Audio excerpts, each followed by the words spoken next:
The original owner was, one season away from bankruptcy constantly. And so when he went to sell, he made a decision. I don't want to sell to some private equity firm who's just going to ship it all to China. I want someone to help us who match our values.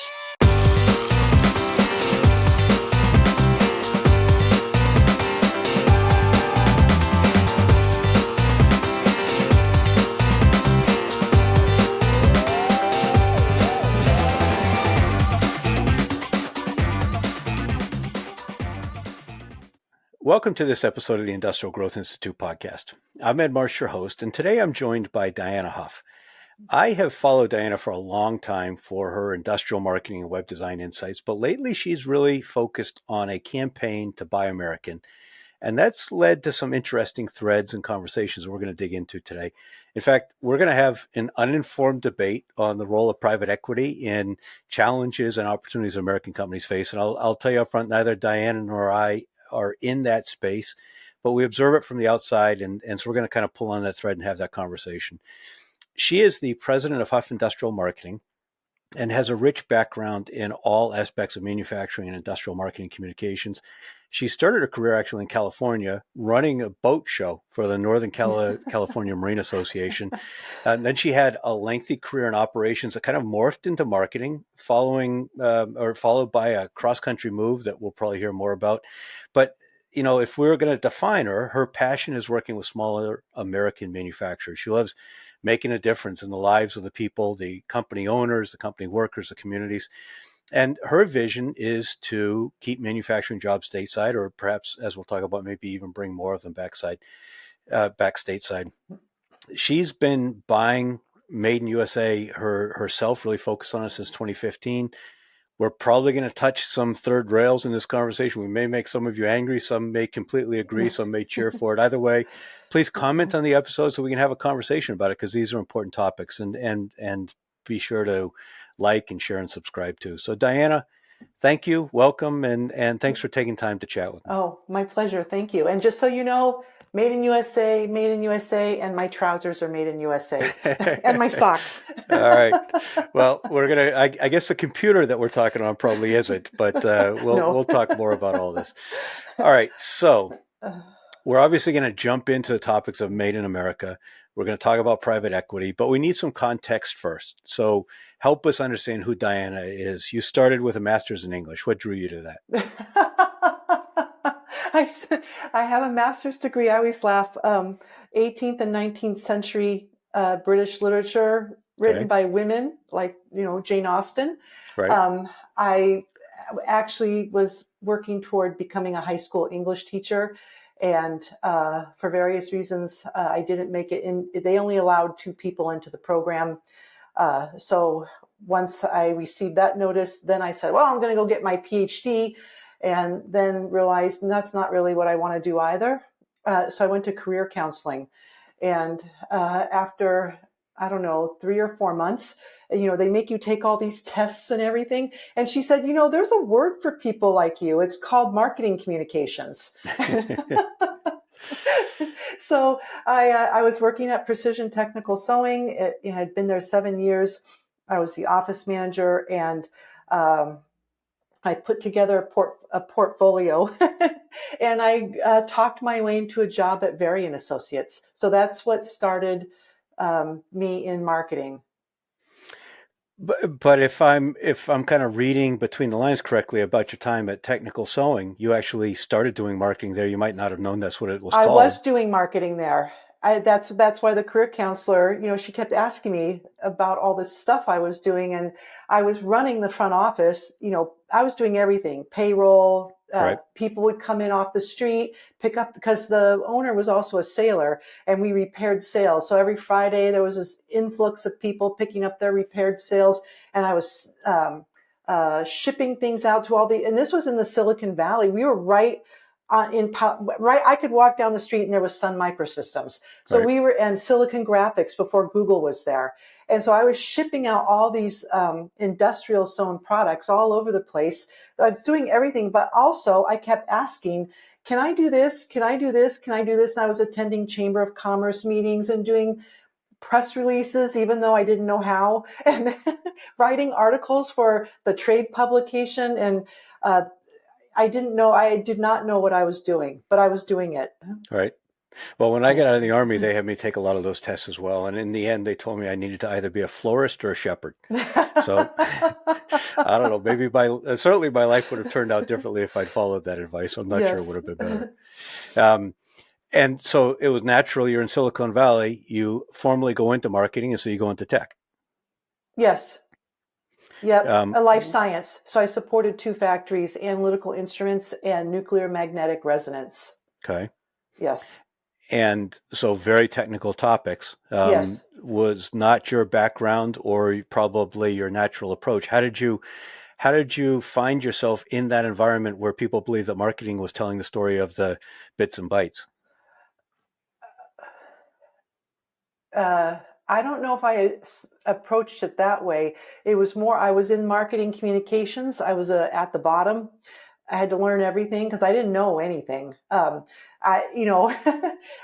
just remember the big boss, the director, coming down to my cubicle. Who wrote this?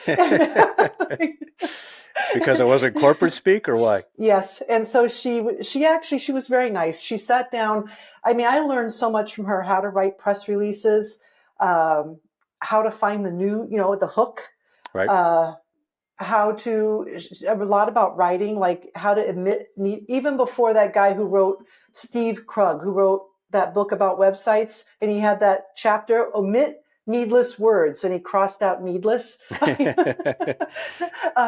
But she did a lot of that. When you structure your sentence this way, it's hard to read. I was there for 2.5 years, and I learned. I was in charge of producing 3 different print newsletters back in the day when you sent out collateral and people Right. could fill out those bingo cards. Right. Yeah. So I did that, and they had to be translated into 5, 6, 7 different languages. So I managed all of that, and that was right when email was coming in. So a lot of stuff was done over fax machine to all these various global offices, and Right. I got a real education. And then you pulled up roots and moved cross country. You became an adjunct professor of writing at Northeastern. What prompted that move? So I met I met my husband, who's no longer alive, but and we had divorced before he died. But it's a long story. But anyway, he moved out to get a job at Varian. That's how we met. And he was from Worcester, Mass. Okay. And he did not like California. And so this was right when the .com boom was happening, and California really changed. And I can just remember sitting in gridlock on the 101 trying to get to work, and it's just not moving. Right. And he said, our life would be so much better if we moved back east. So he got a job at the competitor of Varian, and we pulled up and moved to Massachusetts. And it was like culture shock. I'd never been to the East Coast, or at least to here, New England. I had been to Washington, D.C. It was Amesbury, Massachusetts, which was an old mill town, Right. which I'd never seen before. When he first drove me through, I burst into tears. Oh, man. I was back on dial-up, after working at Varian with their T1 line, and Right. it was just, people would talk, and I would say, "What did you say?" But here you are, whatever it is, 20 years later, and you're like a New Englander now. Yeah, you can't pry me out of here. I'm in New Hampshire now. I love it. So I went out. I thought I was going to try and get a job at Varian because there was one in Gloucester, Mass. Right. And then I just remember waking up one day and saying, I don't want to go back and do that. I want to be home with my son. I'm going to go into business for myself. I don't recommend doing it that way, but that's how I did it. And I was a member of the International Association of Business Communicators. And that was back when they had a print directory. And I called every single person in Massachusetts and New Hampshire to get meetings to pitch my portfolio and to be a freelance writer. And I built my business from scratch. And you ran it for 15 years. You were working with multinationals. You were working on SEO, which at the time was, when you started it, SEO wasn't even a topic, and then No, it and that's became. how I got started. Someone called me and said, I think it was this cranky Well, he's from New Gloucester. England. Of course he's cranky, I've right? been searching for a freelance writer. And do you know, I finally found you and your website's not optimized. I'm like, what the hell is that? And he explained it and hung up the phone. I looked it up and I'm like, oh, and I started teaching myself. And the first thing I did was I bought Words. Remember Overture? It was I the don't. precursor to ads. Okay. Yahoo bought it. And so I put ads, I bid on freelance copywriter and Marcom writer and marketing communications copywriter. And marketing communications copywriter is where I got the most leads, and I never went back. Wow. Yeah. Interesting. Yeah. But then after doing that for 15 years, you stopped that and you pivoted and set up Huff Industrial Marketing. So was it really just an evolution of the same business, or was it a completely new business? It both. Okay. So by that time, my son had grown, got his driver's license, peeled out of the driveway the day he turned 16. Back when 16-year-old boys wanted to do that. Yeah, Green Day blaring.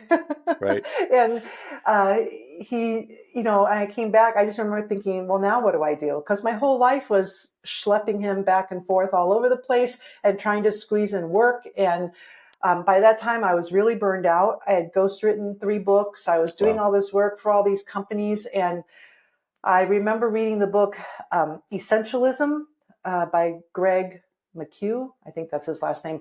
But I just remember writing a note in there saying, I want to build a business based on my own ideas versus all these guru ideas. I want to do it my way. And so I realized I wanted to work with smaller manufacturers, and I sort of tested it out for 6 months without changing my business name or anything, and realized this is what I really want to do, and went to the State House and changed. And it's been a progress. It's been a work in progress. I'm really So, happy. oh, good. That's wonderful. Yeah. So you begin to think more about small manufacturing, and that kind of begins to lead us into some of where we're going today. Obviously, offshoring had become quite common in the Which I didn't 90s. know. That Okay. was the thing. I'm not a big shopper, so I didn't realize everything had gone offshore. I don't So know. I Did realized you? well, in the 90s, when I was in industrial sales and sales management, I saw that a lot of our business was going away. Oh, Um, okay. and so I was acutely aware of it. I mean, I'm not sure that I was insightful enough to recognize it was a big problem beyond my selfish interest of, I had to go replace that business. I didn't kind of understand some of the social impacts it was going to have. But certainly, I mean, you talk about Amesbury. There were towns that were being eviscerated, and the mill towns Yes. had been eviscerated long before that. Yes. And it's Um, funny, and it's so, I have to back up. I used to write for Ann Holland, who had Marketing Sherpa, and she used to send me 1-sentence assignments. Write a report about blah. So she said, write a report about marketing to China. And ended up being a 2-part report. Now it was supposed to be, because remember when they were entered into the World Trade Organization, it right, was supposed to be a great boon for America because we'd had this open market. right. So that's what I wrote about, but it actually went the other way. And so I had always had all that information in my head, thinking, I didn't realize that our whole entire manufacturing base was destroyed. Yeah, so obviously not the whole entire base, but Well, certainly, a good deal of it. right. Okay, so industrial marketing. What do you think most small manufacturing companies get wrong about that topic? About industrial marketing, Yeah. that they can ignore it, Okay. or uh, or it's just something simple like posting something on a social media platform, Or or that running they a can few paid ads, or they can make a do-it-yourself website, and that's all they need. right. They don't understand there's a level of sophistication that's needed. And also, I think the thing they get wrong the most is that we are all brand perceptive now. Because of social media, uh, we are used to really nice photographs. we're very image oriented now, and when a brand makes a mistake, right? It could be any brand, but because there are so many tools now that make it so easy to create some kind of whatever, Right. your iPhone for photos, Wix for a website, or whatever. Um, it it makes it so that I always tell people, you judge a person immediately based on their clothes, what they look like, what they're, all this stuff. Right. And yet you create a website that has broken links or some broken this or broken that. If you are selling you're selling yourself as a manufacturer of precision parts or whatever, and your website sucks, Right. how does that reflect on you? And Sure. that's the disconnect people make all the time. I remember a few years ago, I don't know, 4 or 5 years ago, probably I would say around the peak of the inbound marketing frenzy, when you explained in a blog that you had won a new client. It was a small manufacturer that needed a website, and you won that client specifically because you didn't go in saying that he needed a blog, and every other marketer was telling him that. So what do you think the role of a website is for an industrial manufacturer? The role, well, several years ago, I would have said to get leads, because that's what Okay. everybody says. But the role of a website now is to communicate who you are, communicate your expertise, demonstrate your expertise. It's to attract new prospective hires. It's to attract prospective customers. It's to show the work you do. So it has to, if you're telling people that you create, these beautiful machine parts that are defect free, then your website needs to do the same thing. And it has to attract the people who are going to help you make that vision reality. And I completely agree with your point about how we used to think of it as lead gen, and now the Sparktora research is something I just keep thinking about. Only 28% of all organic searches ever click on an organic link. And so if the idea of your website is to go through this SEO, content marketing, lead generation playbook that so many of the agencies still talk about, I don't see it working for that. On the other hand, the website is, I would say, more critical than it ever was for many of the reasons you're talking about. Yeah, when we did one last year, and the company was subsequently bought, so that it's no longer up the website.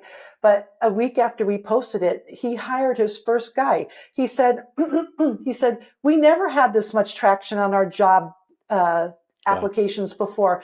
And he said, and I said, yeah, that's because now people can come to the website and see what it's like to work for you. Right. Excuse me. Hold on. Sorry. So talk a little bit about Huff Industrial Marketing, what you do, who you do it for, and what you would say differentiates you. So we work with smaller U.S. industrial manufacturers. How do you define small? 50 or fewer, no marketing department. Okay.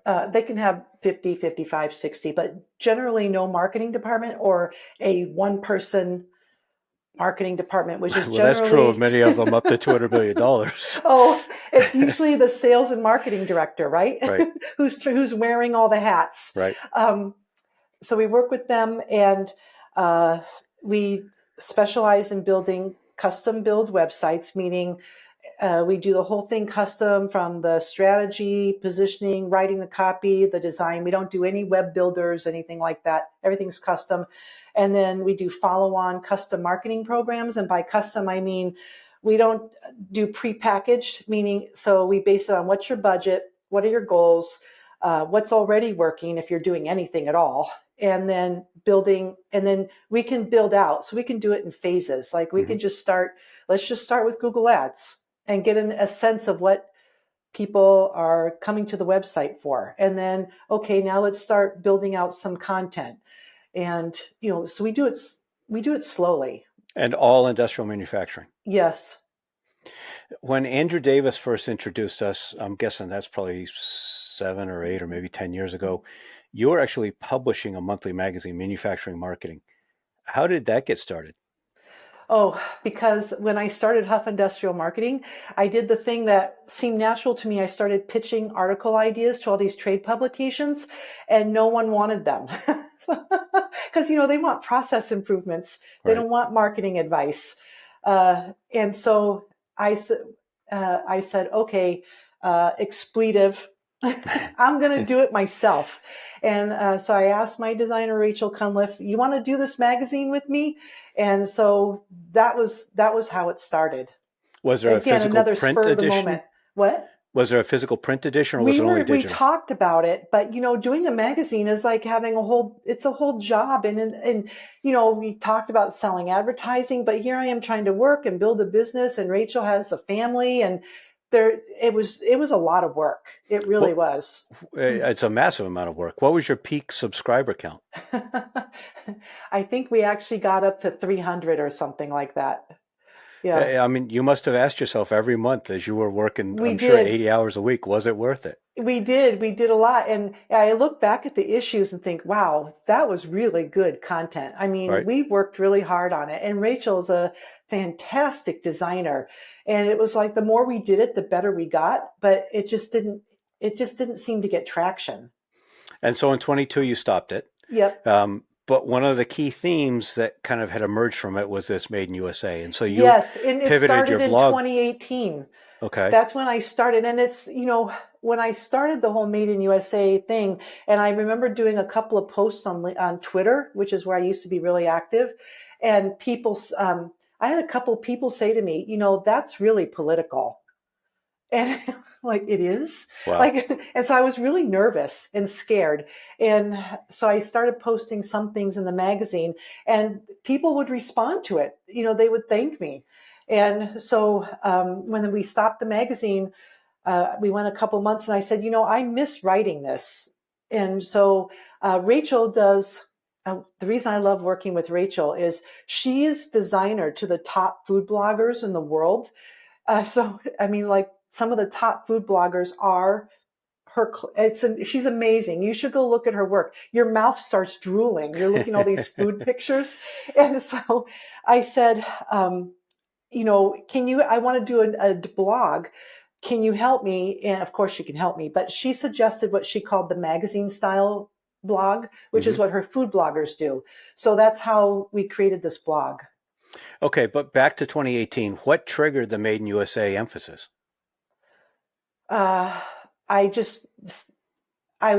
Because I've been renovating my house, Okay. and I was buying more and more Made in USA, and I wanted to talk about it. I actually started another blog, which ended after a few months, called mymadeinusahouse.com, because everything, I was just so focused on Made in USA. The more I focused on it, the more I was learning. So I wanted to share it. And I also was writing for Search Engine Land for a while. And I asked, is it okay if I write about manufacturing? And I did 3 articles about how to find stuff Made in USA through search. So that's what started it. And I was getting more feedback. And then you had a quiet couple of years. You stepped back from it for a while. From the blog. I think from like middle of 22 until early in. Because I got a dog. Got it. I got Rocky. He's, for those who are listening, he's a working line German Shepherd, and his lines are from Czechoslovakia and Germany. And I didn't realize there was a huge difference between working line and show line. And, oh my God. I have a neighbor who has a male German Shepherd, and I thought it was just me, that I was this old lady who can't handle a dog. And he's 20 years younger, and he said, I lost 25 pounds the first year. Well, through your emails, you haven't been publishing the blog, but you've been sending periodic emails, and I think anyone in your email list has watched Rocky grow up and gotten to know him. Yes. Yeah. He's much calmer now. Right. But those first 2 years, there's a good meme. It says what people expect when they get their first German Shepherd puppy. And it's this, cute dog who's, because German Shepherds are known for being obedient and smart, and the dog is, and then reality is this big, gigantic dinosaur with big teeth. That was it.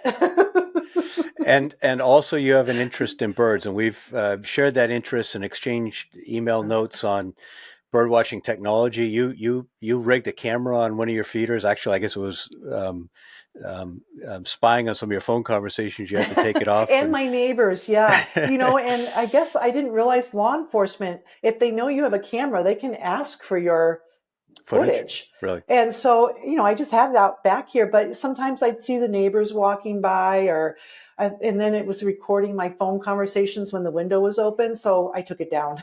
Right.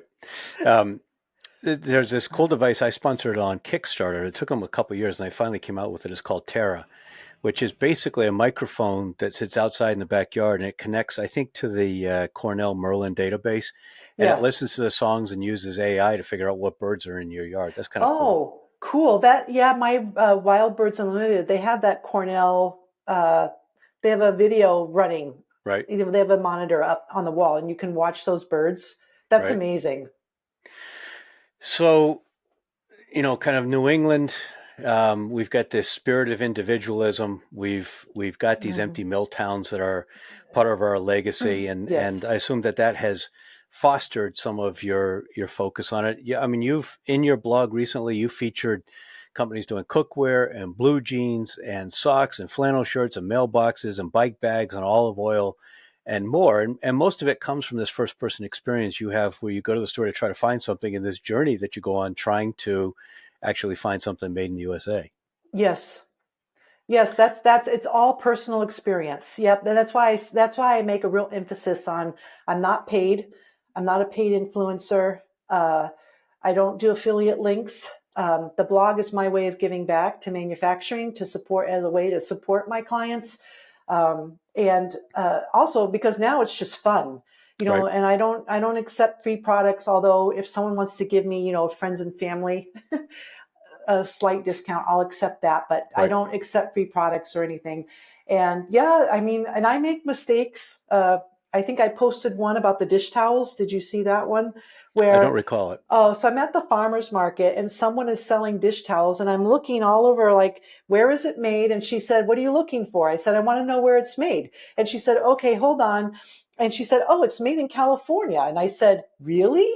And she said, yeah, right here, made in California. I said, okay. So I bought it. I bought two, brought them home, took off the little cardboard wrap. And then the reason why I couldn't see the tag was because whoever had manufactured it had put a little, it's on my blog, they put like a little piece of cloth over it. And so when you took it off, it said made in China. Got it. I was so mad. Oh. All right. Well, But that's kind of inspired passion in you. And on February 26th this year, you sent an email with the subject line, "We're losing our well-being to private equity," and you shared in that blog or in that email, you shared the book Plunder by a guy Brandon Blue. I haven't read it, but obviously that made a very strong impression on you. I'm still reading it. It's so he even says in the book that not all private equity is bad, and that they, as you and I discussed earlier, they will come in and help manufacturers get up to speed in terms of efficiencies or whatever they have to do to make themselves stronger. Mm-hmm. Uh, but he does talk about in private equities, not just in manufacturing. He's talking about how they're buying up nursing homes, Sure. and providing substandard care. Prisons is another one. The food service in prisons has gone way down because of private equity, and then manufacturing. So they go in and they buy companies or brands, as they call them, and then they just dismantle them and sell them off for pieces. Right. All right. Well, we're gonna dig into that, but there's along the way we shared a couple other book recommendations as well. I had suggested to you a book called The Man Who Broke Capitalism, written by a guy David Gellis, I think you say his name. It was about Okay. Jack Welch. Okay. We both read Factory Man by Beth Macy about Yes, how. and also Barbarians at the Gate about the takeover of RJR Nabisco. Okay. Yeah. And Factory Man is about the way offshoring decimated the furniture manufacturing Yes. industry Yes. and a town and a family in Virginia. I mean, it's got a happy ending. That's the good news, but I mean, a very painful journey along the way. So where would you say, as you look at it, and you've talked to many small manufacturing companies, where did the problems begin for Made in America manufacturing?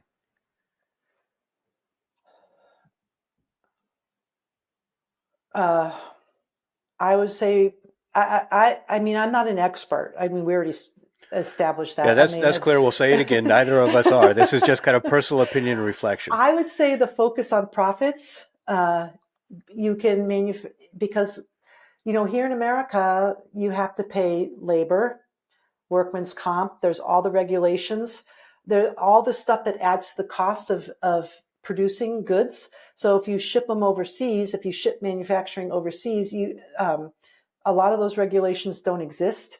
The labor is considerably less, and it's almost slave labor. And uh, so then you can then have all those products made, send them back to the U.S. and sell them for hefty profit. Or even send them back in partial components and And assemble then them in the send U.S. them and say it's here. made in the Yeah, U.S. yeah, There's all yeah, kinds yeah, of games yeah. to play for sure. Yeah. I mentioned earlier when I was a sales rep and a sales manager in the industrial manufacturing space, I saw this start to happen in the 90s and the aughts, I guess we say the 2000 to 2010. And I saw so U.S. companies were moving overseas and offshore competition started to come in. On the other hand, that's been going on for years. I mean, we talked about Amesbury, we talked about these New England mill towns. These mill towns were emptied out when textile manufacturing moved to the southern U.S. But in fact, these mill towns began when textile manufacturing moved out of the U.K. So to some extent, there's just kind of this evolution of manufacturing, right? I agree. I'm constantly saying that when I write a blog post. I get it. I'm a capitalist. I get it, and I get change. And I think about. So I bought. No, I did a blog post about the webbing made for my dog's collars and leash, and Okay. it used to be a hand process. It was done by hand by expert weavers. But then someone created a machine to create. I forget what the name of this webbing type is called, but it's on my blog. But some guy created a machine that could do it and wiped out all the hand crafters, right? The crafters who did it by hand. So now, and I think about that a lot as here's AI wiping out people who do writing. Right. I mean, or graphic design or marketing or whatever. I mean, I think about that. So I'm not, this Pollyanna living out in the clouds, and I get it. But on the other hand, what's the cost? That's what I think about. Yeah, of course. The interesting thing is having been in industrial sales through that really wrenching period of change, or when we first started to see it, one of the things that was clear to me was that in many ways U.S. manufacturers had gotten fat and lazy, and globalization helped to reveal that in Yes, ways that and I'm it not helped them sure. become much more efficient. I Exactly. mean, I go into places now, you could eat off the factory floor. Right. I mean, it's pristine. And when I do tours, that's all people talk about is we've done this, we've done this. I mean, they're like any tiny process improvement they can make, they'll do it. Right. Yeah, because the competition is so fierce. I think maybe the challenge is that there was a generation of business leaders kind of characterized by Jack Welch, at least the way I understand that you could see his contributions to business in two very different lights, and there's a continuum. The answer probably lies somewhere in the middle. But the way the Gell's book describes it, really cold calculating financial decisions without regard to some public good, like the strength of the manufacturing industry in the U.S. And that's led to the fact that we now have a largely service-based economy. And while total manufacturing output hasn't changed a lot, certainly manufacturing employment has changed a lot. And that means that there are communities that have lost anchor employers. Yes. On the other hand, I've sold a lot of manufacturing automation over the years. I've sold it myself and I've helped others sell it. And I don't think necessarily automation is bad. I work with some welding robot companies now where the robots are used in situations where they simply can't hire and retain enough skilled welders, or where the work is just horribly boring and routine and no thoughtful person wants to just do that all day Right. long, or Right. where there's very specific quality issues and the automation helps ensure consistent quality. So those feel like good reasons to me Right. And for I did a automation. tour of Matthews Brothers Windows up in Maine. Okay. And, they had a computer welder. I mean, not a welder, a computer cutter on the glass. Right. It was amazing. And they had two people there who were, once once the glass is cut, they have to slot it wherever it's supposed to go. Anyway, what's his name? Bob Mains, who gave me the tour, he said the cutter, no one can cut as precisely as this cutter and, or this computer. And, so what the benefits are, people aren't getting cutting it, right? Because it's dangerous, it's sharp. The glass savings. So the computer is able to configure the glass, and now you have less wastage, Right. and it's faster. So, I mean, I'm not opposed to any of this. I get it. I do. But, I have a hard time with making these calculations without taking into, well, what does it do to the people? Of course, absolutely. And I think that's why conversations like this are important. And the reality is there is no straightforward, easy answer. That's why these problems are intractable in many ways. The flip side is if I'm the manager of financial assets, if I'm managing retirement assets for a teachers union or a firefighters union or something like that, my job is to maximize their return. And if a guy like Jack Welch, who's slashing and burning and moving things overseas, is generating higher profit and better returns for the retirement fund, then part of me says that's my responsibility and I have to do that. So how do we balance that? I don't have an answer. I don't know. and that's a fair answer. And I think that's part of why this stuff is so hard. All right. Yeah, So let's, and I keep thinking about your fat and lazy comment. Also, I think I was thinking while you were, I think one of the things that was going on too, we had gas that was 20 cents a gallon. mm-hmm. Remember those days? So it Mm-hmm. was easy. I think it was easy for U.S. manufacturers because I was thinking about cars.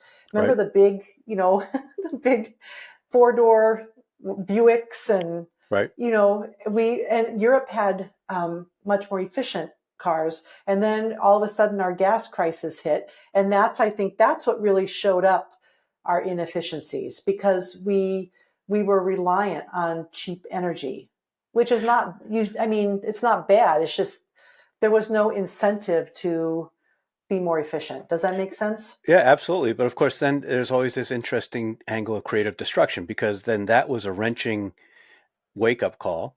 And then along the way, we had fracking, which meant that now we've got natural gas that's incredibly affordable, that has helped energy intensive American manufacturing industries. And Europe has lost a lot of that. I mean, the chemical manufacturing that's very energy intensive, many of them are shutting down in Germany. So I didn't there's know that. always this cycle.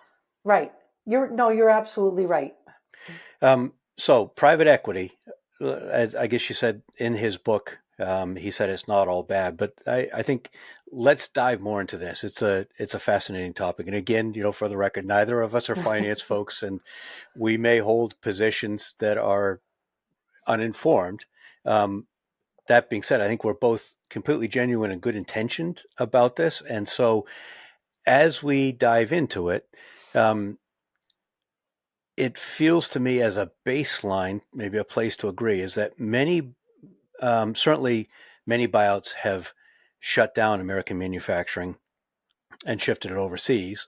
On the other hand, certainly many strategic buyouts may have done the same. If somebody just wants the IP or just wants the customer list, then they can shut it down just like a financial investor could. But if we look at it from another angle, I think many manufacturers have gotten really good at making their stuff. It's higher quality, it's more efficient. You talk about the automation cutting the glass and the welding robots. But there remains a very strong contrast between how they've gotten really good at making stuff versus how they market and sell it. And in my experience, they're not nearly as good at the marketing and selling as they are at the making.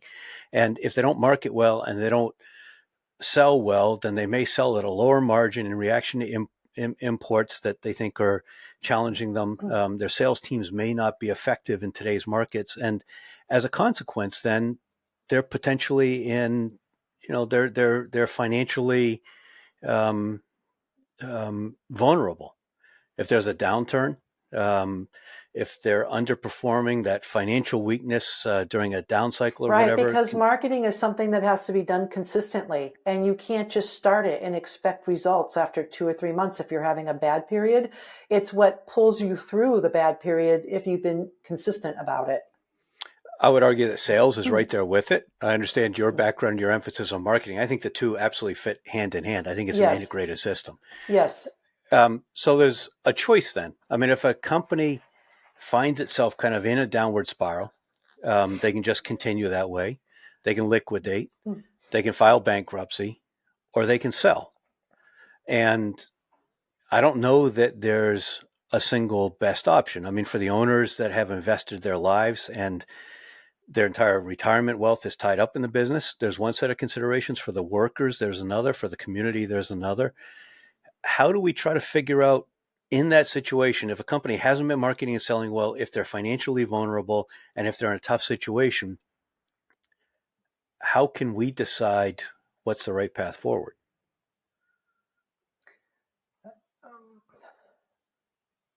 It's a good question. I understand why owners would sell. They've been in it for 30, 40, 50 years. Their retirement savings are tied up in it. They've given their entire life to it. So they want something back. I think the best ones I've seen a few that worked, where the owner specifically sought out the buyer who would keep the company running, Okay. who would honor, yes, I have, these employees will stay working. We're not going to change anything. What you're doing is already good. We're going to help make you better. I've seen those, and Vermont Flannel, as it said I did the interview, and as the marketing, I think it was the marketing CMO, he said the original owner was, one season away from bankruptcy constantly. Right. And so when he went to sell, he made a decision. I don't want to sell to some private equity firm who's just going to ship it all to China. I Right. want someone to help us who match our values. And that's what they got. So they were bought. I don't think they were bought. I think it's a partnership with USA Brands. And they have several, I think Vermont Teddy Bear is one of them. They have a clothing company that does men and women's clothing, All American Clothing, I think it's called. And their whole focus is to keep jobs in the U.S. And some companies figure out how to do an ESOP. I mean, in many ways, yes, I interviewed one. Yes.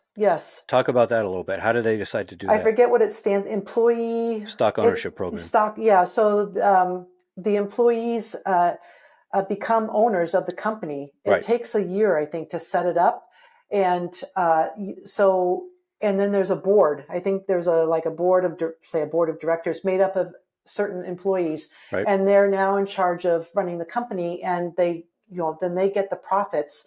So that's one option to keep the company here and vibrant and growing versus just selling it. So, and then the owners get some money out of that.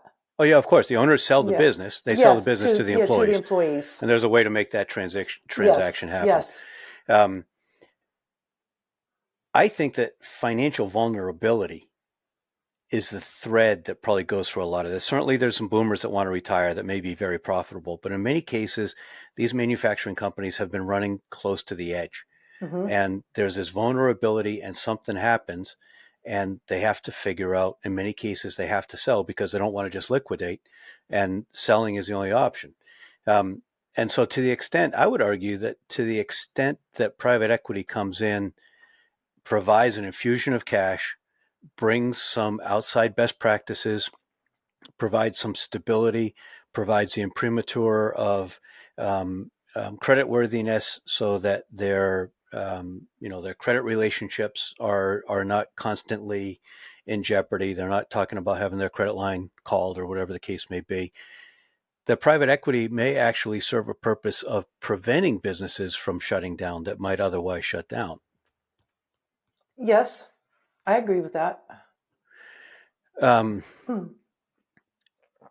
I also know I've got some clients that are private equity sponsors, or actually, I guess more of the portfolio companies are my clients, but I've got relationships with the sponsors. And my experience is that the smaller funds in the manufacturing space are often very hesitant to change people out. I mean, people, yeah, they longtime loyal employees, but on the sales side, they can't land a new account. On the marketing side, they can't think past trade shows. Um, they can't pass along price increases, so margins start to get compressed, and these people just stay employed. But the private equity folks are hesitant to do it because they don't want the bad press and they don't want to engender more of the resentment that's been created. So I almost have the sense in some cases, yeah, I get that they want to stand off and let management run the company, but it almost feels like sometimes they don't make as many changes as they need to. Have you seen that on the marketing side at all?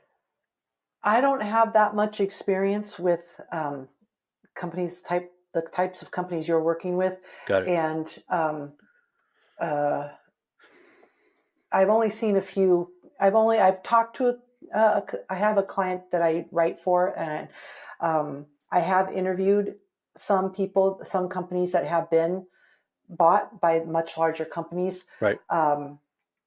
But those were all good. That's why I'm saying, yes, they're not going to make any changes, or So they've had positive experiences. they have positive experiences. The only reason I got started on the whole private equity thing was, well, one, because I do go back and I look at, I did a write-up in 2015 of a company, made in USA, like I did one, the couch people. Oh God, now their name's right. Anyway, I bought a couch. Okay. It was made in USA. Well, now they've got private equity. It's not made in USA anymore. Okay. you know, uh, so I go back and I look, and what happens?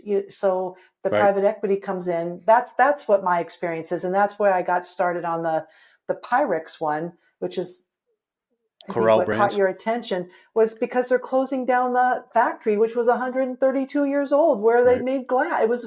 That was where glass was made. Right. And so, the 300 people worked there, and now they're going to lose their job. So that's what bothers me. Yeah, sure. I mean, Not private equity per se. It's closing it down, and now all of these people are unemployed. And now today it's not as easy. There's this whole, meme online. Oh, well, learn to code. right. Well, yeah, my son, I spent a small fortune on his education. He's a software coder. He can't get a job. Wow. Because of AI. So, things are shifting and changing so quickly.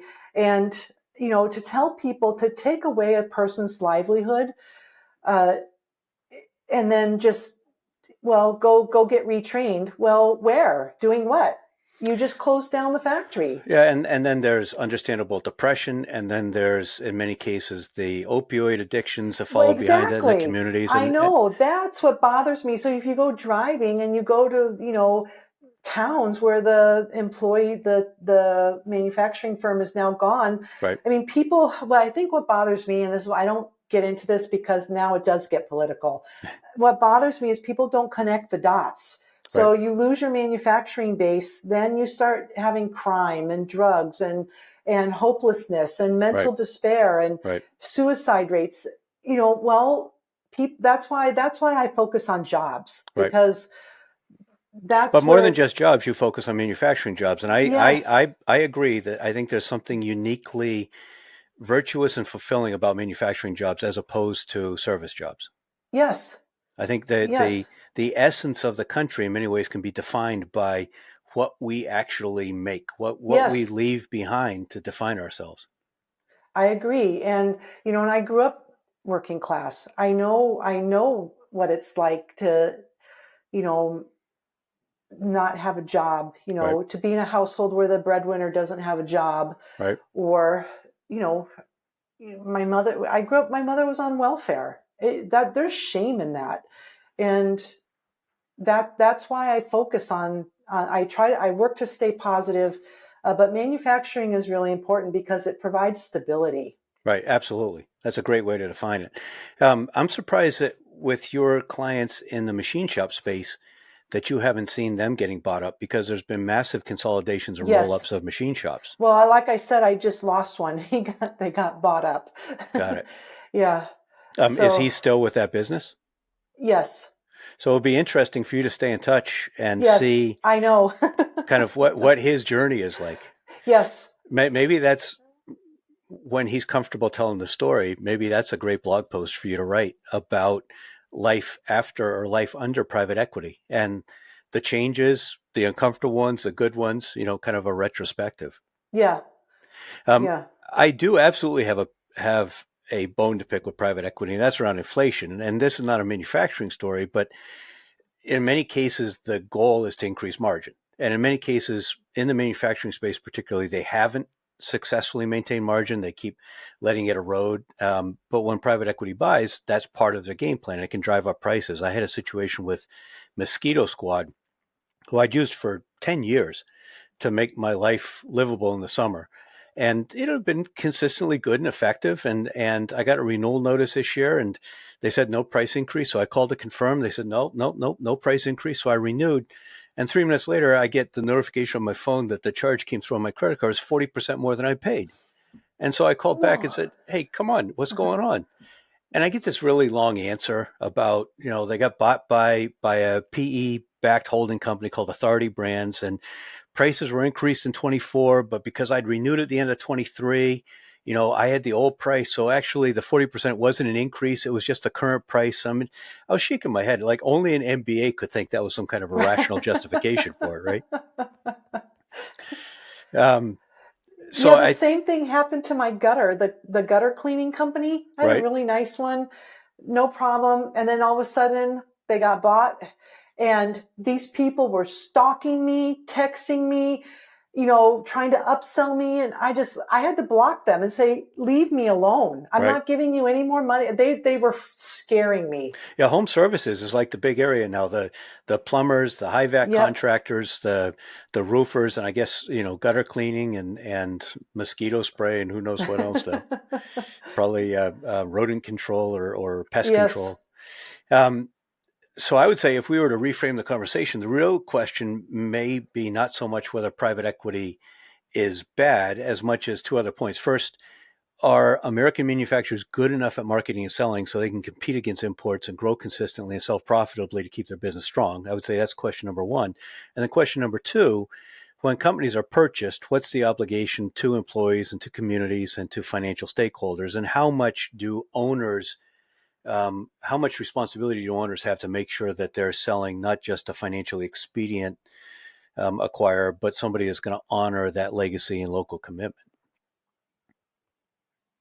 Is So that you a want me to answer both of those? Well, do you think that's a fair way to kind of reframe the question? Oh, yes, I agree. Yes. Um, Yep.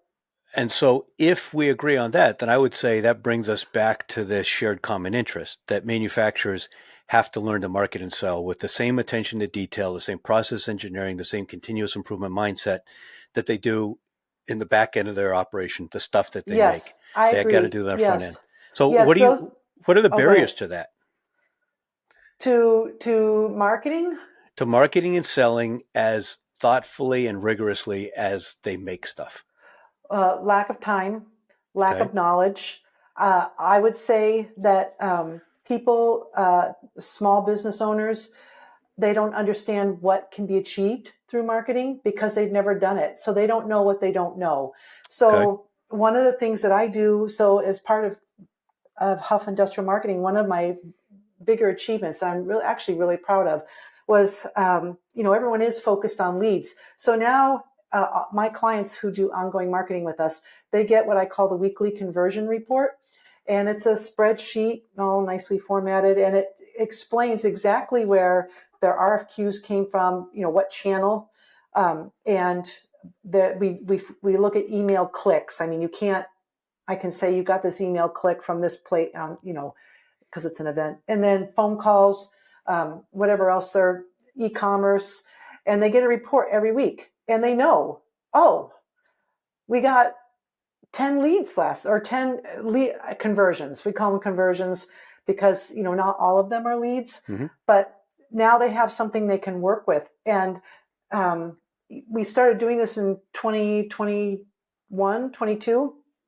All of them go up. The client that, hired me because I was the only one that didn't say he needed a blog, he exceeds goal every month. We have goals, like we're going to get this many, but, and he exceeds them because we're And so very he's been thoughtful. We're very thoughtful. if I remember correctly, that story was 5 years ago. He's been a client that entire time. 2017, yeah. Oh, so 7 years ago. Wow. Yeah. It took a long time. It took like 6 months because he was waiting for a big deal to close. Mm-hmm. And then he hired us to redo his website. And then he was so happy. He then hired us to do his e-commerce parts store. And then we started doing ongoing marketing. And it's just been, that's the other thing is, if you're in trouble now, marketing is not going to help you. Right. Because it takes time to build all this stuff and to build a name and to build your brand. I hate using that word. To build it's build your brand, showcase your expertise, and to create I use the word thoughtful. We're not just churning out crap to right. put on the search engine. I personally interview all my clients for all the content that I write. So it's based on their knowledge. I don't go out there on the Google looking for stuff to write about. I'm not doing stuff based on keywords. It's all based on what are you hearing from your customers, mm-hmm. and what are some of the sales objections you're hearing? What questions do you get? And then I write that content. And over time, I don't call it, and it's funny, when we started doing his content marketing, I call it the resources section, but we're using the blog function in WordPress. So, right. But it just, I call it the content marketing 401k, because over time it gets found in Google. It starts sending the traffic back. Does it all convert? No, but it's showcasing the expertise of the manufacturer. And then you can you can use it in ads, you can use it in a newsletter, you can use it on LinkedIn. So, and then it's just like a snowball.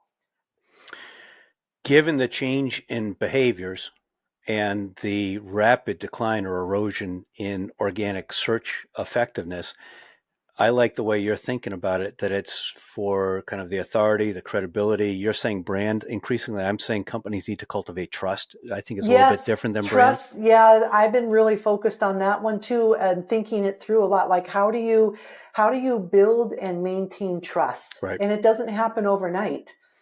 And it also doesn't happen just about your stuff, because the research shows that only 3% of the potential buyers for any given product or service are in the market at any given time. And that means if we want to build trust before they have a project, before they're thinking about buying what we need to do, we need to be speaking to them when they're worried about the other 97% of the stuff. It could be 2 years. It could be 2 years out. Yep. That's something I think about quite a bit is trust and, how to demonstrate it, how to build it. And it's not a one-to-one. Like in the old days, lead conversion was, okay, you make this giveaway, you gate it, you get a form, you there's my lead. It doesn't work that way anymore. Right. And so you're describing how you've got this runway to make the marketing effective. I think we get the same thing on the sales side. Let's assume that everyone on our team belongs there, which in many cases they don't. I mean, there's 70% of sales teams are missing quota. Now, some of them is because they haven't been trained. Some of them is because they don't want to work. So we got to figure out who belongs there. But let's assume that everyone belongs there. We still have to train. And then we need an effective sales manager, and we need to develop a sales process. We need a sales methodology. We need a proper pipeline and pipeline management. We need deal qualification scorecards. We need all this stuff. And so that's going to take a year and a half. And so much like what you're describing with marketing, don't wait until you're in trouble. And if a lot of companies are selling because of this financial vulnerability, let's get ahead of that. Let's take a relatively strong. And that's what I hear all the time. My website's not getting any leads. I've heard that since the very beginning. I still hear it. And then you say, well, what are you doing for marketing? Total silence. Well, I've got a website. Never had to market. The old thing I used to hear years ago, well, everybody knows who we are. Well, what about the people who don't? Well, how often do you hear people in our industry don't use the internet? Right. I hear that one all the time. It just makes me shake my head. Right. No, I know. And I worked, one guy called, this older guy, and he just didn't, he like, why am I selling on the internet? He said, people, my salespeople should be going door to door. I'm like, are you crazy? Who's going to let them in? Well, Don't do door to door. I would push back. I would argue that increasingly salespeople need to go back to good old fashioned prospecting, but they need to do it in an intelligent and creative ways. And the Right. company But needs just to have going built. and knocking on a door, I mean, you've got all those no soliciting signs, and Yeah. and people are Well, still hesitant about letting people come in. I think good salespeople figure out their way around that kind of stuff. Yes. Um, all right. How about advice? So a lot of marketing advice. How about advice for folks that are trying to buy American? Oh, that's easy. Much easier. Read the labels. Okay. That's how As I long as they're not started. covered up by some other cloth. Right. Well, that's how I started. When I made this commitment, I'm going to buy made in USA. At first I said, I'm going to buy everything made in USA. I'm like, oh no, that lasted a month. Like, but now as much as I can, and I get it. If you don't have the budget or whatever, like, I found made in USA cycle shoes because I'm a cyclist. They were $700. Like, Wow. no. So then I try to find, well, are they made in a different country? I try not to buy China as much as I can. But anyway, read the labels. Where are things made? Before, if you're searching for something and you're going to Home Depot or your local hardware store, just read the labels. Like I can't believe the things I find that are still made here, like curtain rods Hmm. that you would think they're made in Rhode Island. I looked up the company.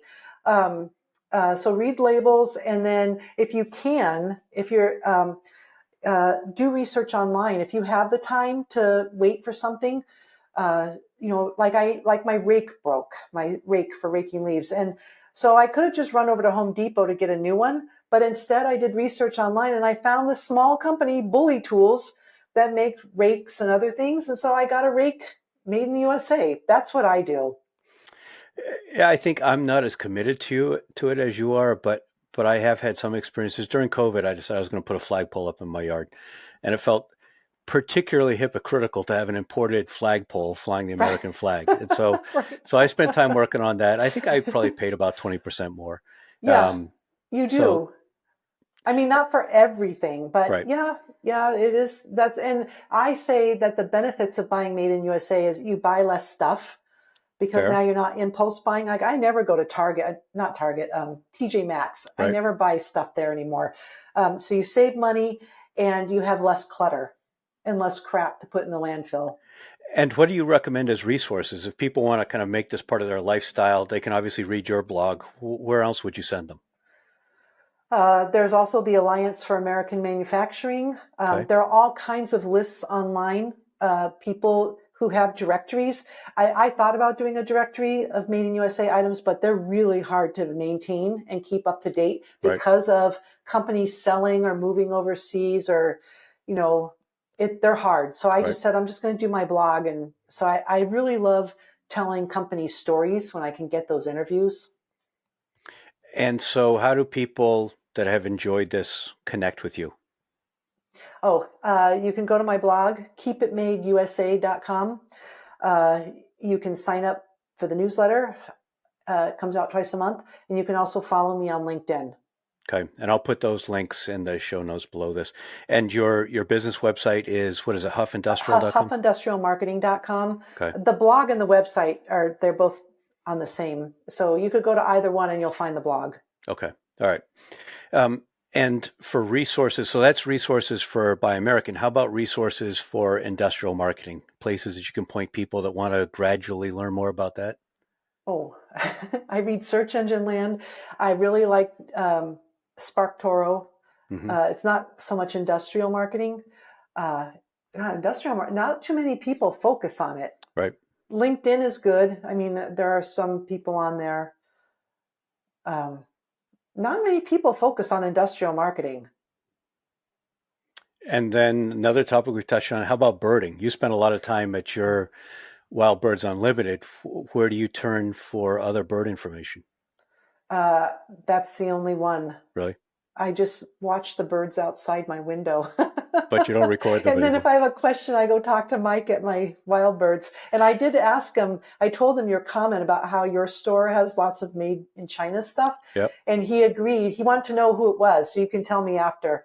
And because he said, that's interesting. Because I said, the reason I come here is because you have so much made in USA stuff. And he said, thank you. And for background, I had told Dianna in an earlier conversation, the reason I stopped going to the local Wild Birds Unlimited was that it was almost all made in China crap. Yeah. Yeah. And like I said, they're all independently owned. So Right. he's the one choosing that stuff. Got it. That owner. All right. So wrap us up. A couple minutes on what American manufacturers need to understand about manufacturing marketing so that they can thrive as buyer behaviors change. One, start now. The financial guru I listen to on the radio on Saturdays, when is the best time to plant a tree? 20 years ago. When is the best time to plant a tree? Now. Right. Start now. Find whoever you work with, make sure that they have industrial manufacturing experience. In terms of marketing, sales, and maybe even inside companies, because the people who are doing B2C, they don't, manufacturing is a whole other kettle of fish. Right. So make sure they have that experience, and then make a budget. Because that's the other thing I say. What's your budget? Well, we don't know. Well, set one.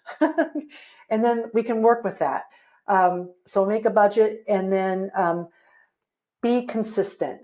Just keep doing whatever you decide you're going to do, whether it's LinkedIn or Google search ads or whatever it is, content marketing. Be consistent about it and keep doing it, and track and measure, just like you do on your floor. All your process improvements. Marketing is the same way. Continual improvement, tracking what's working and what's not.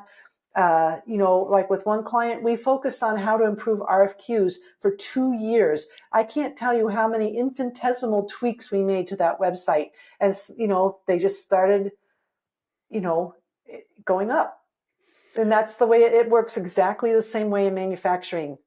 So in marketing. There's a mic drop moment. You figured it out in manufacturing. You got to bring that same mindset to marketing and sales. Exactly. Yes. And it's not, oh, we can get billions of people if we do Facebook. No, it's not going to work that way. Right.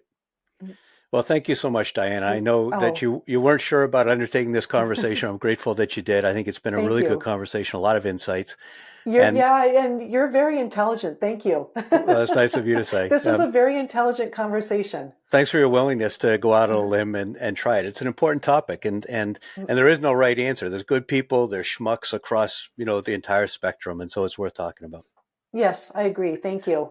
So thanks everyone for joining Dianna and me for this episode of the Industrial Growth Institute podcast. Be sure to like and share and comment and subscribe. Push this out to people who wrestle with some of the maybe philosophical challenges of sourcing made in the US, or when it might be appropriate to sell their business, or any of those kinds of things. I think they'll find value in the conversation. Thanks for joining us. Thank you.